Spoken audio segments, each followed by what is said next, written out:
Imagine locking your front door tonight. It is the ultimate boundary between your private life and the public street.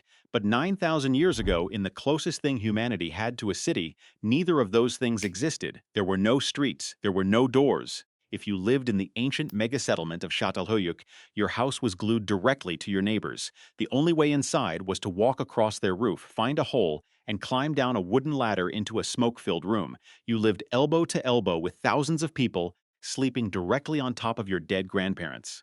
This is the story of what happens when human beings try to live in a massive crowd for the very first time, long before anyone had invented the concept of personal space. 9,000 years ago, in what is now central Turkey, a group of early farmers decided to settle down, but they did not build a village with winding paths, fences, and yards. They built a solid, continuous block of mud brick. At its peak, anthropologists estimate up to 8,000 people lived in Çatalhöyük. From a distance, it did not look like a city. It looked like a giant, flat-topped honeycomb rising out of the wetlands. Because there were no alleys or roads, the ground level was completely sealed off. The entire public life of the settlement took place in the sky. The roof was the street, it was the town square, it was the workspace. When you woke up in the morning and needed to leave your house, you climbed up a ladder, emerged onto your roof, and then walked across the roofs of 10 or 20 other families just to get to the edge of town. Imagine carrying your tools, your firewood, and your garbage across the ceiling of your neighbor's living room every single day. And getting inside your own house was an ordeal. There were no windows to let in the light. The only entrance was a square hole in the roof. You would lower yourself down a wooden ladder into the dark. But there was a catch. Because there were no windows, that same hole in the roof was also the only ventilation for your indoor fire. The front door was also the chimney. When you climbed down into your house, you were climbing directly into a column of rising smoke. We know exactly what this did to their bodies. Bioarchaeologists have examined the skeletons of the people who lived here, and they found dark, carbonized soot deposits coating the insides of their ribs.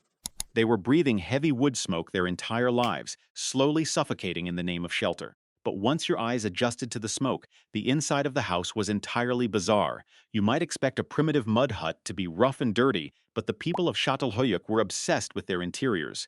They plastered their walls with a brilliant white clay, smoothing it out meticulously. And out of those pristine white walls protruded massive, terrifying shapes. They mounted the actual skulls and horns of massive wild bulls, called aurochs, directly into the architecture. Sometimes a single room would have multiple sets of horns jutting out from the walls and benches, silently watching you in the flickering firelight. But the strangest part of the house was not on the walls. It was under your feet. Space was so limited, and the connection to family was so intense that there were no external graveyards. When a family member died, they were tightly bound in a fetal position. Then, the family dug a hole in the floor of the house, placed the body inside, and plastered right back over it. They didn't just bury them anywhere. They specifically buried them under the raised clay platforms where the family slept. Every night, you would lie down on a thin mat, separated from the decomposing bodies of your ancestors by just a few inches of hardened mud.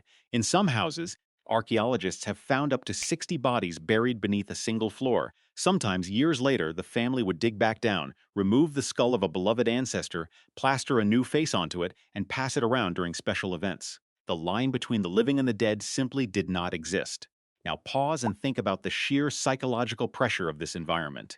You have 8,000 people, no privacy, no quiet. You are breathing smoke, sleeping on skeletons, and listening to your neighbors walk on your ceiling. Modern humans can barely handle a shared driveway without calling the police. How did they not massacre each other? The evidence tells a fascinating story. There were no police in Çatalhöyük. There were no courts, no prisons, and no kings to enforce the law. And yes, the tension did boil over. When scientists examined the skulls of the residents, they found something suspicious. Many of the skulls had healed, depressed fractures. Somebody had bashed them in the head. But these weren't sword wounds or spear thrusts from a massive invading army. They were blunt force injuries, often located on the top or the back of the head. Researchers believe people were getting hit with hard clay balls or stones, but the high rate of healing means they survived. This wasn't organized warfare, it was neighborhood beef. It was domestic disputes, bar fights without the bar, a sudden strike to the back of the head when an argument over trash on the roof went too far. Yet, despite the occasional bonk on the head, the society held together for over 1,000 years, and they did it through a radical system of equality.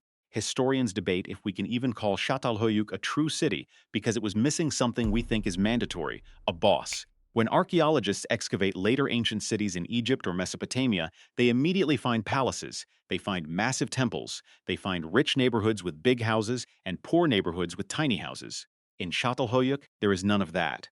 Every house is roughly the same size. No one had a mansion. No one had a massive vault of hoarded wealth. If someone wanted to show off, they didn't build a bigger house because there was no room to build one. Instead, they just plastered their walls more often or hung up more bull skulls. The social pressure to remain equal must have been immense. If you tried to act like a king, you still had to climb down the same smoky ladder as everyone else.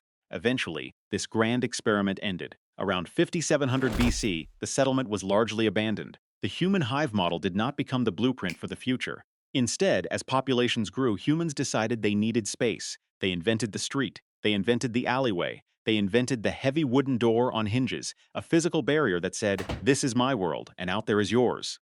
We look at our modern cities with their sprawling grids and isolated apartments, and we think of them as normal. But the street was a technology. The front door was an invention. They were created to give us distance from each other. The people of Çatalhöyük didn't have that luxury, or maybe they just didn't want it. They chose to live as one massive, breathing organism, sharing their roofs, their smoke, and their ancestors in the very first draft of human civilization.